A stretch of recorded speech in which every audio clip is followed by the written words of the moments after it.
안녕하세요. 필라테스 강사 지교입니다. 오늘은 저의 다이어트에 대한 경험담에 대해서 이야기해드리려고 합니다. 여러분도 다이어트 관심 많으시죠? 저도 다이어트에 대한 관심이 굉장히 많아서 여러 방법을 통해서 다이어트를 해봤었는데요. 그것들에 대한 장단점을 같이 이야기해보려고 합니다. 저는 어렸을 때부터 저체중을 항상 유지해왔던 것 같아요.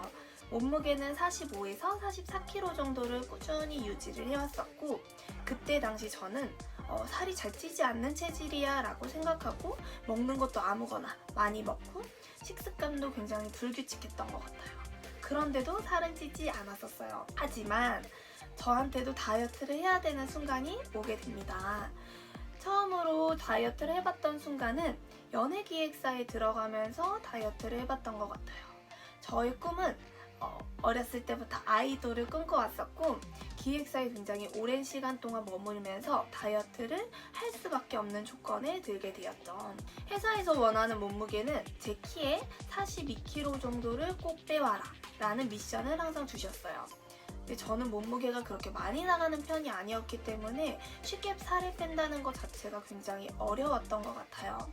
그래서 여러 방식을 통해서 다이어트를 해보게 되었는데요. 첫 번째 방식은 단식입니다. 아무것도 먹지 않고 그냥 굶으면 되는 거였어요. 정말 쉬운 방법이었지만 제가 했던 다이어트 중에서 제일 힘들고 어려웠던 것 같아요.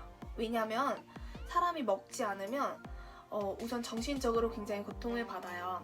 저는 한 일주일 정도 단식을 하면서 몸무게는 7kg, 그러니까 하루에 1kg씩 빠진 거죠. 7kg 정도가 빠졌던 것 같아요. 그때 몸무게가 한 46 정도였으니까 단식을 하면서 39가 됐던가 안 됐던가 이렇게 했던 것 같아요.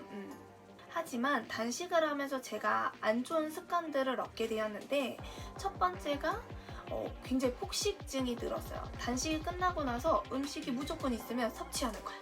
무조건 다 먹고 싶은 마음이 들었고, 두 번째는 불규칙한 생활 습관, 또 먹지 않다가 내가 먹었기 때문에 탈모라든지 기립성 저혈압이라든지 또 수족냉증도 굉장히 심해졌었던 것 같아요. 그래서 체중 감량은 됐지만 결국에는 내가 원치 않은 나머지의 습관들을 가지게 된 거죠. 그래서 제가 찾은 방법은 두 번째, 꾸준히 하려면 간헐적 단식을 해야 된다라는 글귀를 보고 간헐적 단식을 하게 돼요. 대표적으로 간헐적 단식은 16시간은 공복 기간을 유지하고 8시간은 음식을 섭취할 수 있는 방법이죠. 저는 하루 정도는 단식을 계속해서 꾸준히 진행을 해봤기 때문에 8시간 단식은 문제없어 라고 생각하고 도전을 해보게 됩니다.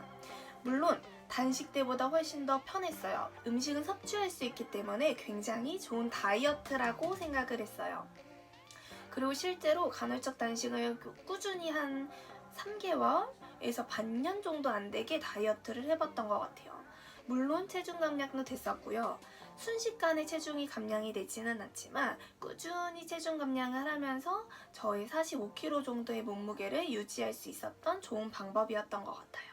하지만 이것도 마찬가지 단식이기 때문에 저한테는 음식에 대한 갈구가 굉장히 심했어요.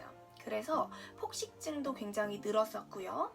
8시간 안에 음식을 섭취해야 돼 라는 생각 때문에 8시간 안에 막 치킨, 피자, 떡볶이 내가 먹고 싶었던 거 다 꾹꾹꾹꾹 참아서 그때 분출하게 되었던 것 같아요. 그래서 결국에는 감량이 그렇게 빠르게 되지는 않았고 폭식증이라는 그런 질병을 얻으면서 굉장히 힘든 시기를 보냈던 것 같아요. 또 자기 전까지는 먹방을 보면서 자고요. 잘 때는 꿈속에서 먹는 꿈을 꾸고요. 일어나서도 나 이거 너무 먹고 싶다, 이 음식 너무 먹고 싶다 라는 생각 때문에 하루 종일 음식에 대한 생각을 했던 것 같아요. 그리고 그 8시간 안에는 무조건 맛있는 음식을 많이 먹어야 돼 라고 생각하니까 음식에 대한 갈구함이 더 커졌던 것 같아요. 그래서 저한테는 단식, 간헐적 단식은 잘 맞지 않았던 것 같아요. 그리고 여러 가지 인터넷에 나오는 다이어트 방식이 있잖아요.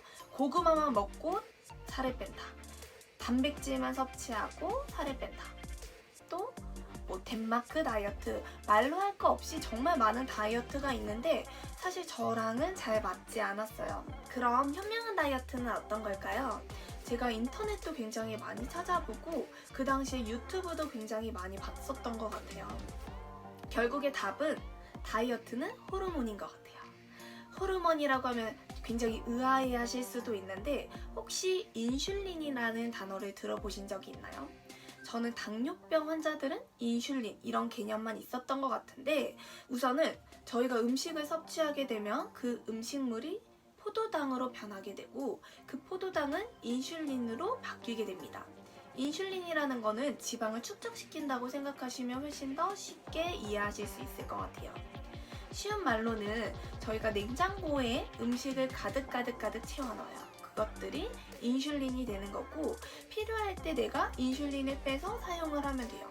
근데 요즘 사람들은 음식을 섭취하는 게 배가 고파서만 섭취하는 게 아니라 그냥 뭔가 음식을 먹어야 되는 시간이 돼서 또는 군것질, 간식을 통해서 음식물을 섭취하고 에너지원을 만들기 십상이죠.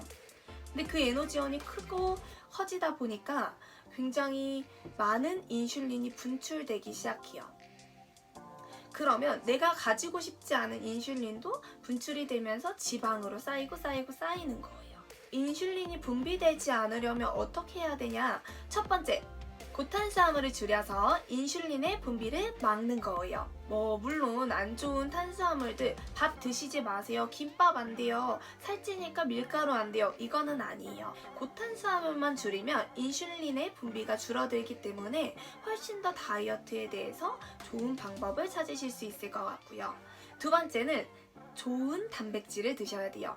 가공되어 있는 단백질을 드시게 되면 또다시 인슐린이 많이 분비가 되게 십상이에요. 좋은 고기, 좋은 연어, 좋은 생선을 통해서 인슐린의 분비를 조금 막으시는 것도 좋을 것 같아요.